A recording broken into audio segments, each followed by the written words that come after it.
نواز شریف کی جائیداد کی نیلامی کی تاریخ کا اعلان کر دیا گیا۔ سابق وزیر اعظم نواز شریف کی لاہور کی جائیداد کی نیلامی کے معاملے پر اسسٹنٹ کمشنر لاہور نے نیلامی کی تاریخ کا اعلان کر دیا۔ اسسٹنٹ کمشنر لاہور کا کہنا ہے کہ نواز شریف کی جائیداد 135 اپر مال کی نیلامی 19 نومبر کو ہوگی۔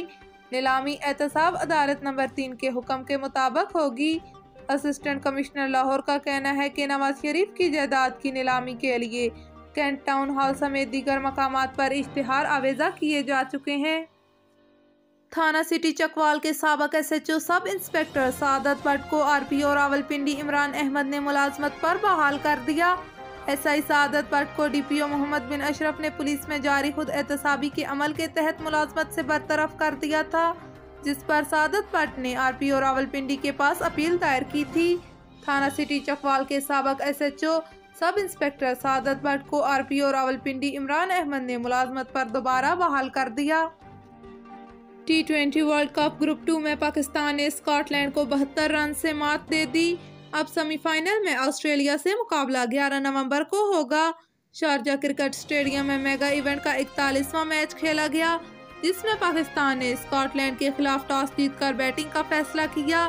اسکاٹ لینڈ کے خلاف میچ میں پاکستان کی جانب سے کپتان بابر اعظم اور محمد رضوان نے اننگز کا آغاز کیا۔ محمد رضوان 15 رنز بنا کر حمزہ طاہر کی گیند پر کیچ آؤٹ ہوئے، جبکہ دوسرے آؤٹ ہونے والے بیٹسمین فخر زمان تھے، انہوں نے 8 رنز بنائے۔ محمد حفیظ نے 18 گیندوں پر 31 رنز بنائے اور ایل بی ڈبلیو آؤٹ ہوئے۔ کپتان بابر اعظم 66 سکور بنا کر پویلین لوٹے۔ شعیب ملک نے جارحانہ اننگز کھیلتے ہوئے 18 گیندوں پر 6 چھکوں اور 1 چوکے کی مدد سے 54 رنز بنائے۔ آصف علی نے 5 رنز بنائے اور اسکاٹ لینڈ کی ٹیم کو 190 رنز کا ہدف دیا۔ ہدف کے تعاقب میں اسکاٹ لینڈ کی جانب سے جارج اور کائل کی جانب سے اننگز کا آغاز کیا گیا۔ اسکاٹ لینڈ کی ٹیم مقررہ 20 اوورز میں 6 وکٹوں کے نقصان پر 117 رنز بنا سکی۔ حسن علی، شاہین شاہ آفریدی اور حارث رؤف نے 1-1 جبکہ شاداب خان نے 2 کھلاڑیوں کو آؤٹ کیا۔ پاکستان کرکٹ ٹیم گروپ 2 میں اپنے مسلسل 4 میچ جیت کر پہلے ہی سیمی فائنل میں پہنچ چکی ہے۔ اس فتح کے ساتھ ہی پاکستان کا مقابلہ سیمی فائنل میں آسٹریلیا کے ساتھ ہوگا۔ لاوا سے امتیاز احمد کی رپورٹ کے مطابق معروف مذہبی اور سماجی شخصیت حافظ عبدالرحمن معصومی بدڑ کے صاحبزادے ملک محمد عطاء الرحمن کی دعوت ولیمہ میں سیاسی و سماجی، صحافتی اور علاقے کی دیگر معززین شخصیات نے شرکت کی۔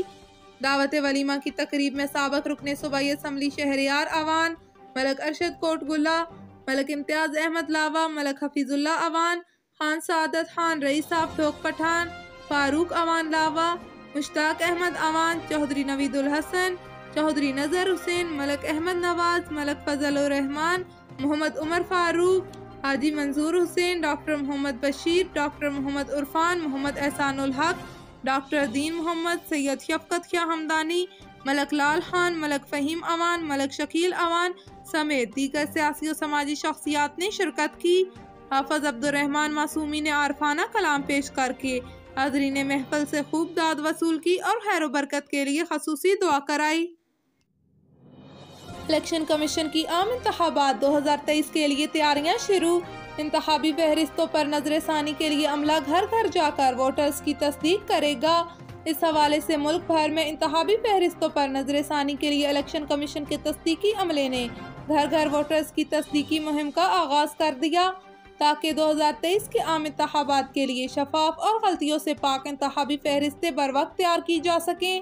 گھر گھر ووٹروں کی تصدیق کا یہ مرحلہ 6 دسمبر 2021 تک جاری رہے گا۔